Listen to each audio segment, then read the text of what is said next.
Hello, everyone. This is Kim with Ramblings with Kim. Yes, I'm still in my fabulous trailer, and I am set for working out. I'm not quite sure how hot it is outside. I just got the phone with a friend. I haven't checked the temperature, but I'm not exactly dressed for a podcast, as you can see. But that's okay because we're going to pick up from what happened yesterday because I'm sure you're all dying to know what happened from yesterday. All four of you. Come on, people. You should be watching this because this affects your pocketbook. Now, stamps are going up to 63 cents a stamp. Now, when Aspen does something like they did to me, which is they were going to fire me because I accidentally hit a pole, whereas when men in this office hit poles, they aren't reprimanded at all. The truck that I had been driving, which was previously Greg McCorkle's truck, had been hit so many times. In fact, when Greg guided me to back up to the dock, he guided me to the point where I hit the dock. And he's like, "Oh, that's okay. You can't do anything to this truck." Yes, that's what he said. And I'm like, "Oh my God, I just hit the dock. I'm on probation. This is ridiculous." But that was okay. They needed an excuse to get rid of me. And they were trying their best to get me to break down. And they succeeded. I had become a giant nervous wreck breakdown. And it was even worse than when I had been in uh, the Ukrainian, Polish, Russian area last year. So, yeah.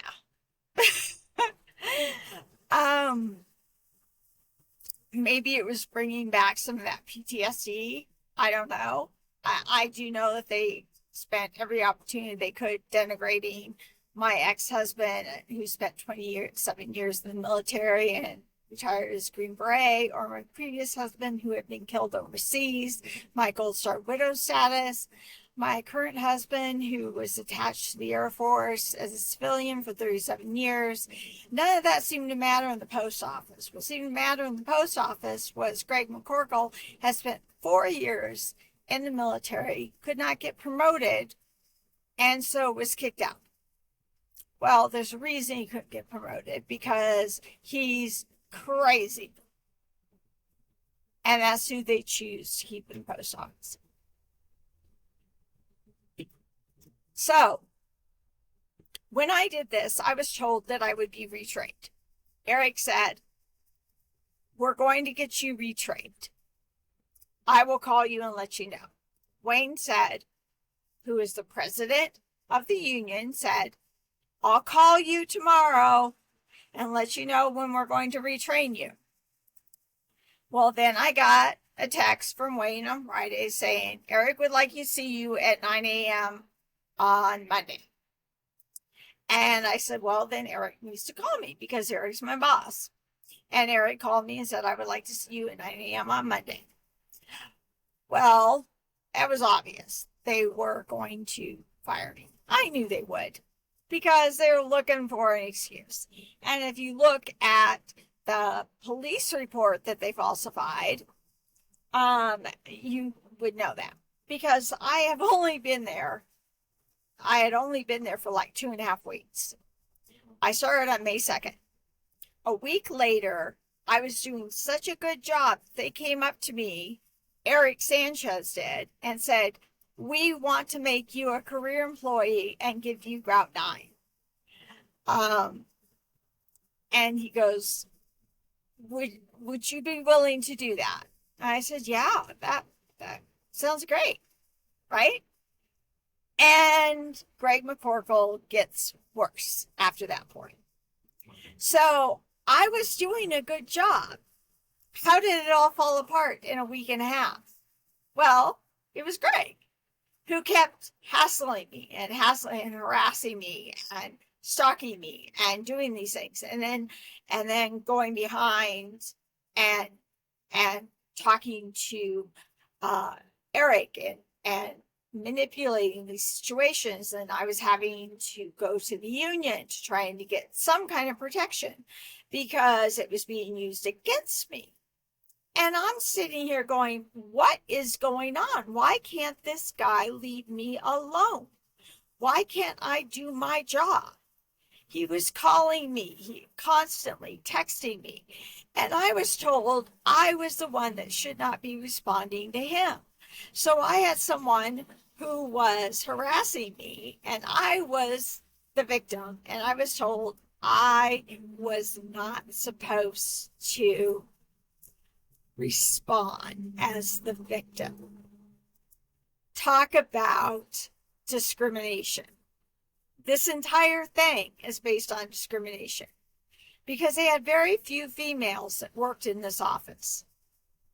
And basically, the ones that did had been working there for so long that there was little that Eric could do about this.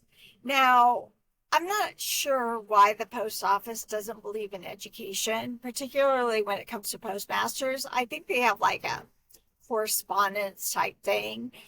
But for someone who has a doctorate in psychology, I believe that you should have a well-rounded education in order to do something like being a postmaster, because you need to be able to not fall into the manipulation of someone like Greg McCorkle, who is a narcissist. And that's what Eric did. He believed that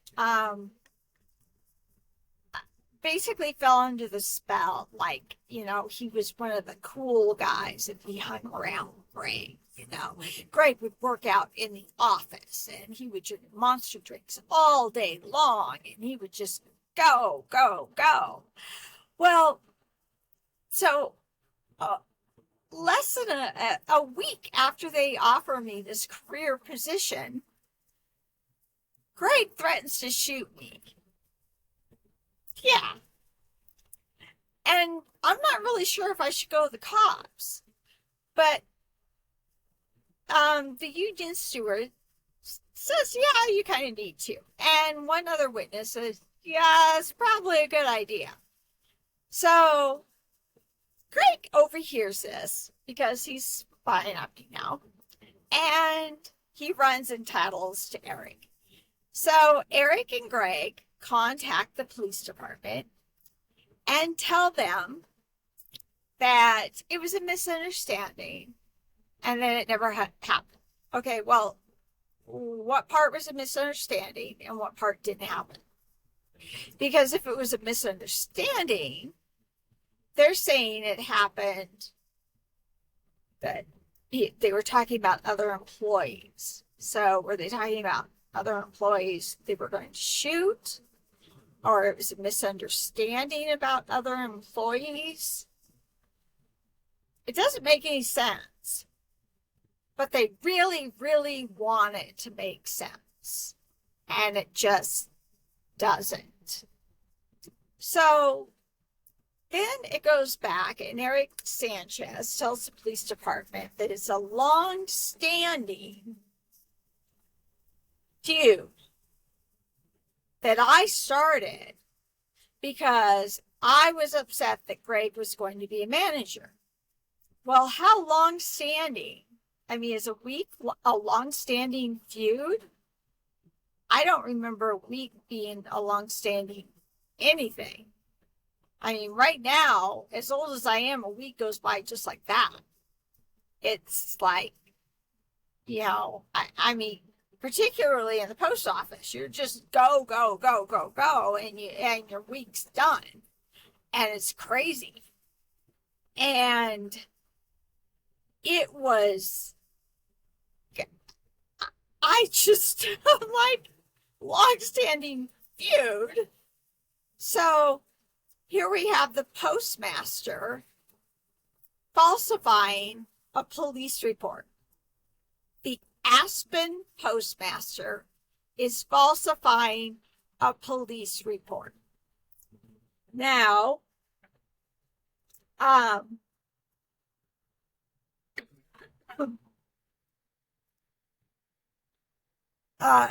the union steward had been investigating that incident that happened that morning and many other instances that involve McCorkle and other people that he had been doing things to, other women that he had been doing things to. And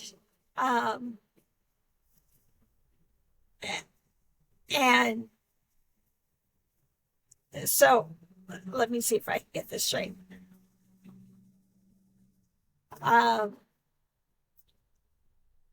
So Greg said that he called the police office because he wanted to make sure that they knew that when he left the building, because he was going to lunch and not going to get a gun. But after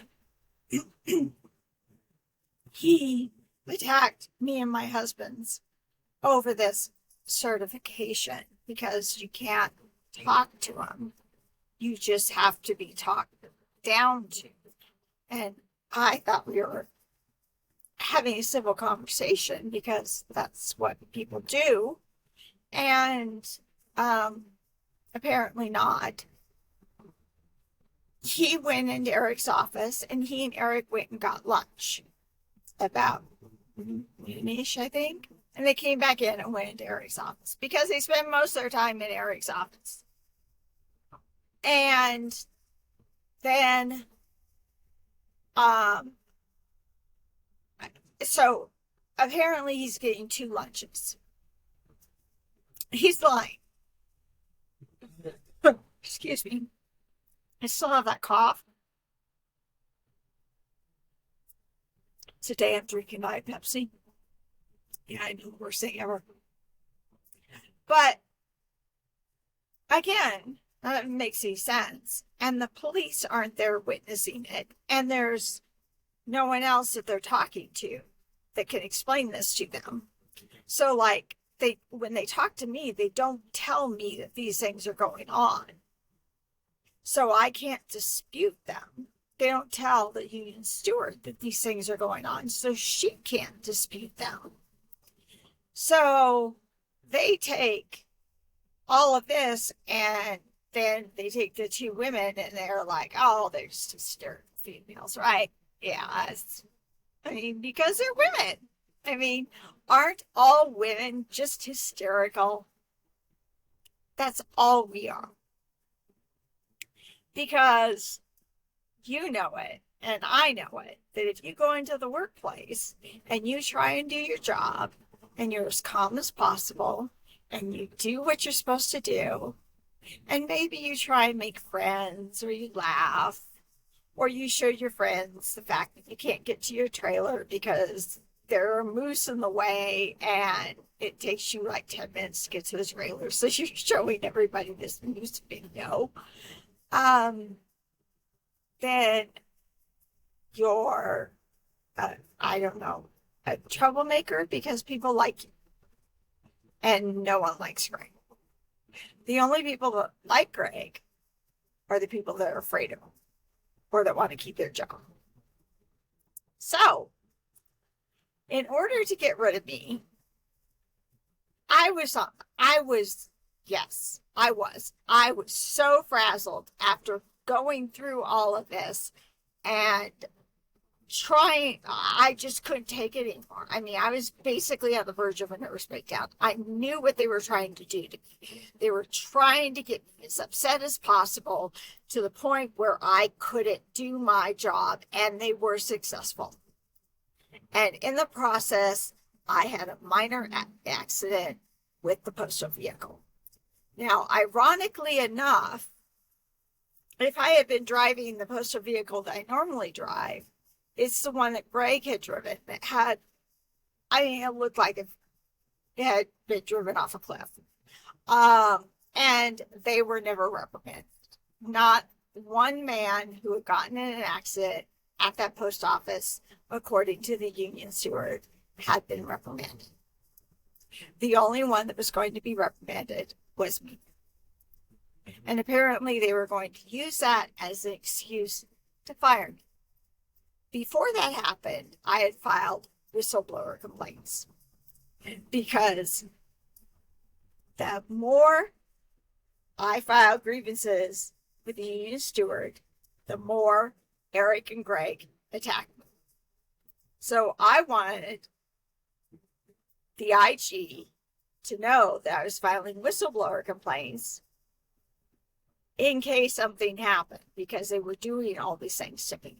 So it set it up actually perfectly. I wasn't planning on hitting anything, but now they know that this is what happened,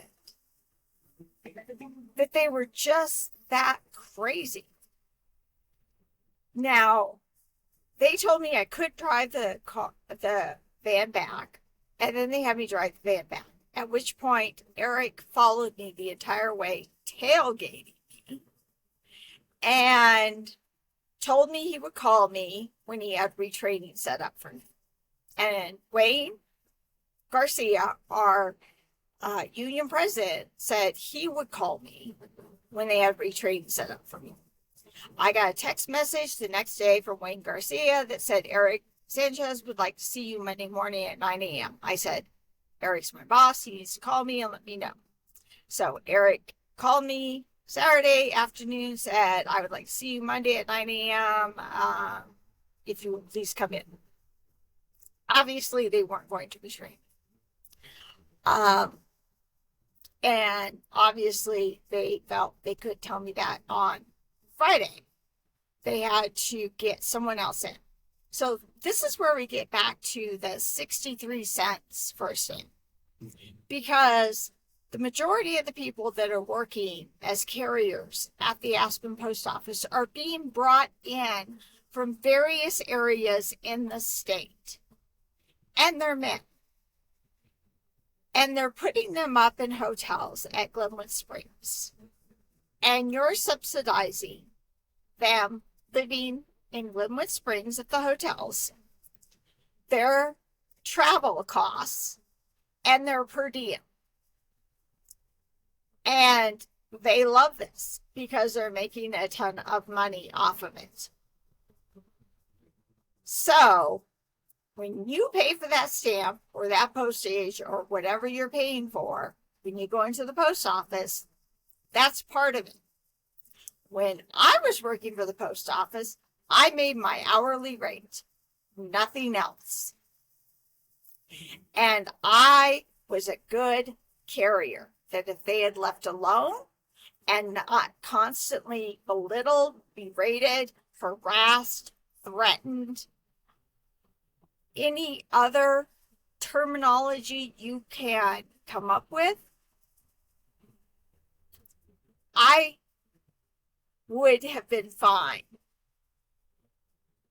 And they wouldn't have had to get someone in from Cortez or Montrose or Colorado Springs or Pueblo or Salida or, Fort Greeley, any of those places. But they needed a man because only men can really work at the post office in that capacity, even though I was picking up on the job quickly. I had only been there and I hadn't gotten any training for the first week. Then I got training on Friday and Saturday by someone who wasn't a trainer, because Eric thought the training manual was just a, what did he call it? A suggestion. And so they never trained me. And he kept saying, well, Greg is the only one that's a certified trainer. And I said, but Greg doesn't want to be a trainer. And he doesn't want to train me. You kept telling me he was going to train me. And instead of training me, he went and trained another man on a different route. So I didn't get any training. And now all of a sudden he wants to come in here and he's not training me. He's getting mad at me for things that were happening before I was even on the route. So how do you equate that in your mind? I'm not going to listen to somebody get mad at me when he was the one that was telling the people before me to not worry about what's in these certain cases until later. Now, I was doing what I was told to do with these cases. And I would write my initials and my name and the date, whatever, you were supposed to do. And that didn't matter. He got mad. That's when Eric said Greg was no longer allowed to be around. Yeah. But instead, Greg stalked me.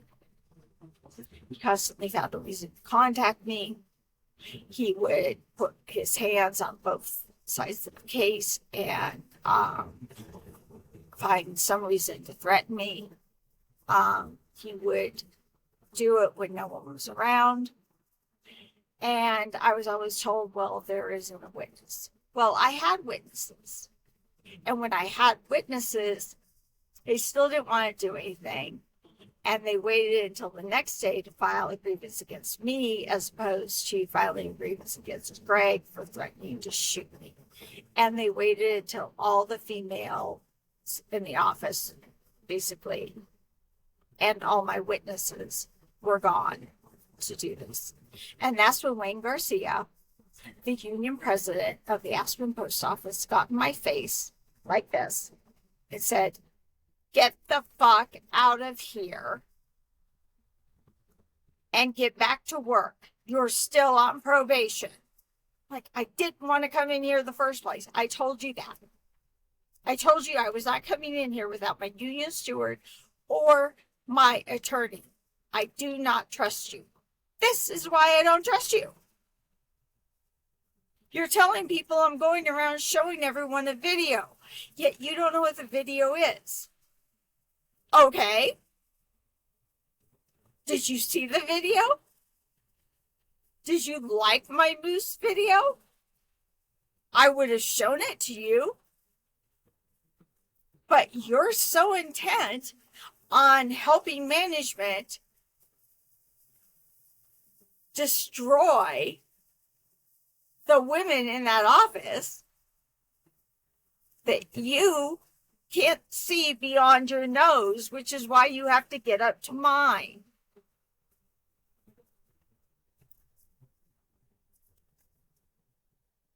So, people of Aspen, Colorado, you want to know why you don't get your mail? This is why you don't get your mail. There are enough carriers. There are enough carriers because Eric Sanchez and Greg McCorkle and Wayne Garcia find reasons to get rid of good carriers. And then the carriers that are there, sometimes, they show up, the men carriers. Sometimes they show up. Sometimes they don't. They don't. They just don't show up. They don't feel like working. They want to do something else. They just don't feel like it. Or, even if they get sick, there's no one to replace them. There's no one to help. There's routes that go 2 or 3 days without mail delivery. My first day, I was told, don't worry if you miss something, you can get back to it the next day. And then the next day, I was told I wasn't going fast enough. And I wasn't given the extra time to be able to go faster. There was no one there to help me because we didn't have any carriers. So there's no one there. And yet they got rid of me to not be able to have enough people to deliver the mail.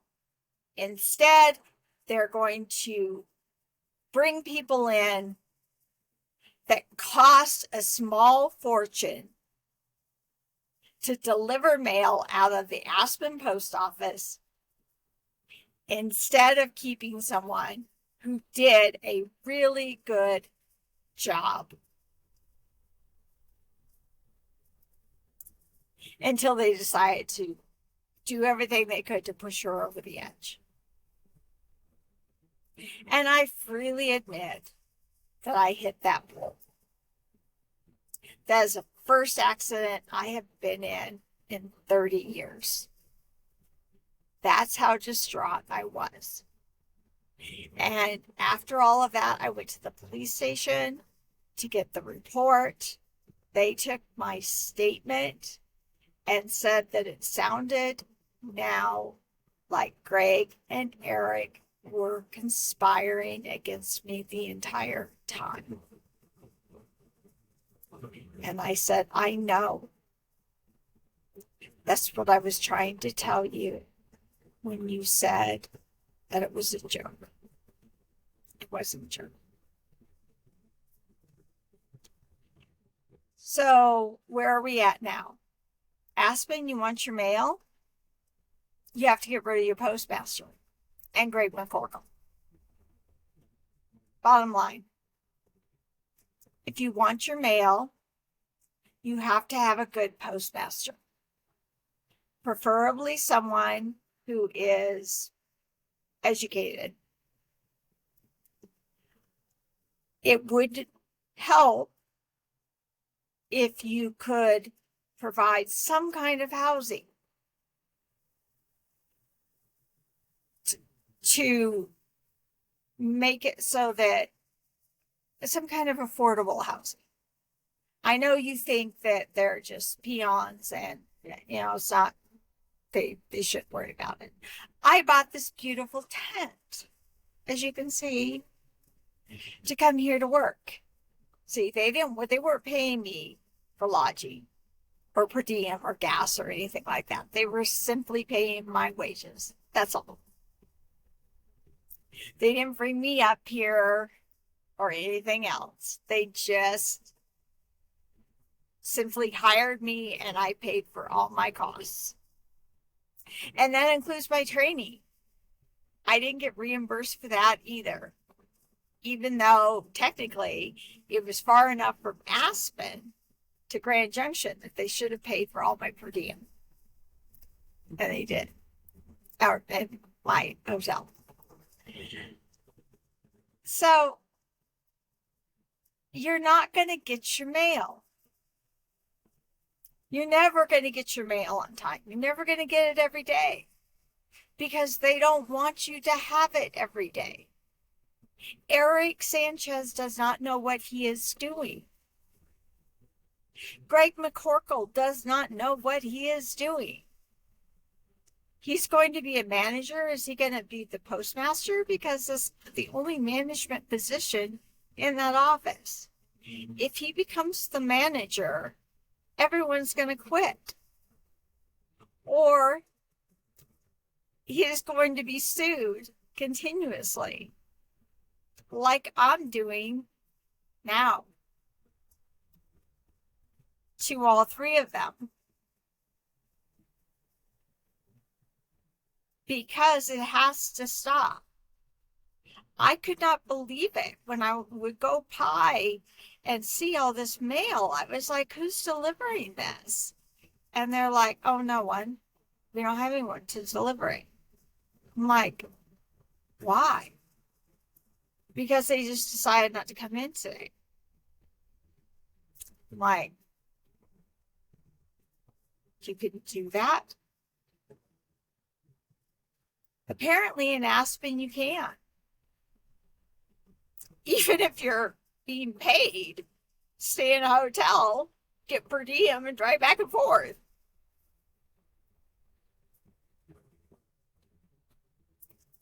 Thank you, Eric Sanchez. You're doing such an awesome job. I mean, where would Aspen be without you if they got their mail. That would be wonderful, right? No one ever got their mail. They didn't get um, their packages. If they were just thrown everywhere and not put in parcel lockers like I did, which made it take longer, like they're supposed to do. If things were secure so that people could take them. If, if things were scanned and put into crates properly so that when we got them, we could scan them and put them into the truck in the proper order. If we could work in a violence-free workplace, how wonderful would that be if we could do that? If Aspen could hire someone like me who just bought a second home here, that I could have stayed and worked in, because my husband, yes, worked for Space Force. Don't make fun of him. Only I'm allowed to make fun of him.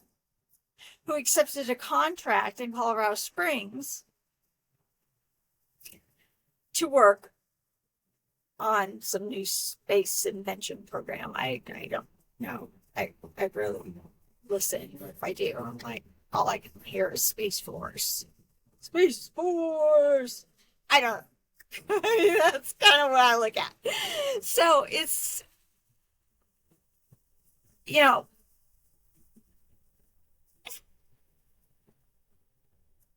I didn't need to work, but I was working hard. I'm working hard because I'm training for a race. Why am I training for a race? Because in 2016, I went into septic shock after I had a hysterectomy because I had cancer. I nearly died. Had 4 or 5 times, 6 times between 2016 and 2020. In 2020, I had a heart attack and congestive heart failure. I decided to work out with a trainer, and then I decided to do this crazy thing, which is this duathlon in Sweden, where you scramble, swim, scramble, run, scramble, swim, scramble, run. And I thought, what better place to do it than Aspen?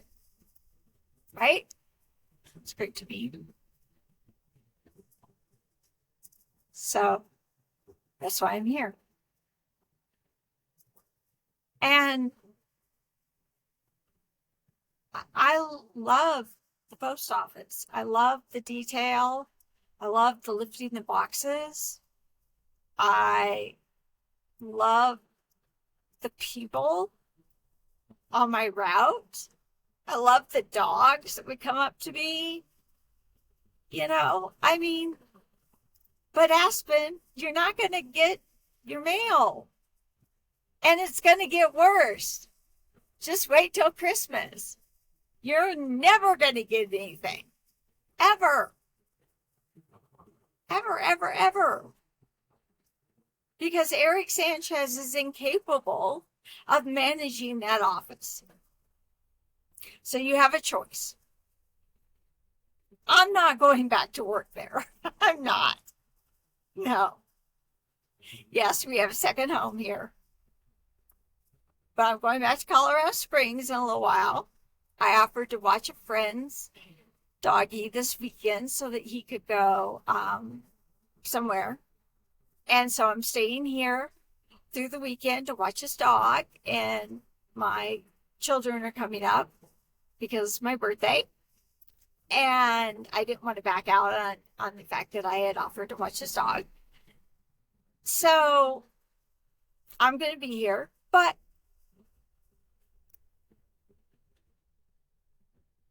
no one's applying to work here. And if you're female, you're just going to go through what I went through. Do you want to go through that? No. Is the post office going to help you? Nope. Is the union president going to help you? Oh, no. It's not going to help you. In fact, he's going to help take you down. But he doesn't want to do the job of union president. He wants to be union president because he can't get fired and he's on equal footing with the manager. It's the only reason Wayne Garcia is the union president.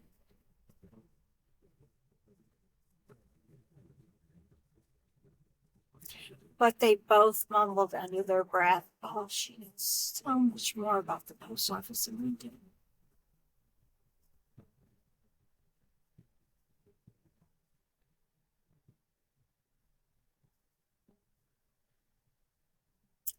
Maybe I know a little bit.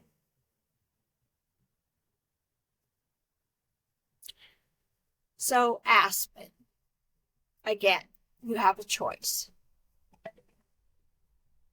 You can stand up and fight for a good post office and someone who is competent to run it, and not someone who is protecting a man who has assaulted other employees in the past. In fact, it is public record. I wasn't supposed to say it, but everybody told me. But it's public record. All you have to do is Google Greg McCorkle, McCorkle. And Greg is Gregg. Eric Sanchez moved to here, 4 years ago? He's in Newcastle. And you'll find out. I'm not lying. He says the charges were dropped. I'm thinking that it went through the union and that's why the charges were dropped. But he did have to pay restitution, so he had to have pled guilty on something. Or had to have come to an agreement on something.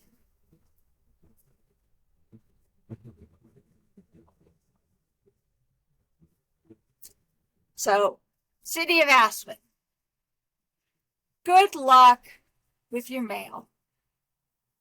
Good luck with your packages this year. I will be sending all of that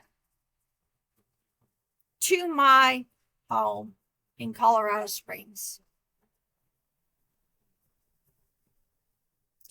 But I will be a new resident in town. Best of luck to all of you. And best of luck to the women at the Aspen Post Office. Bye.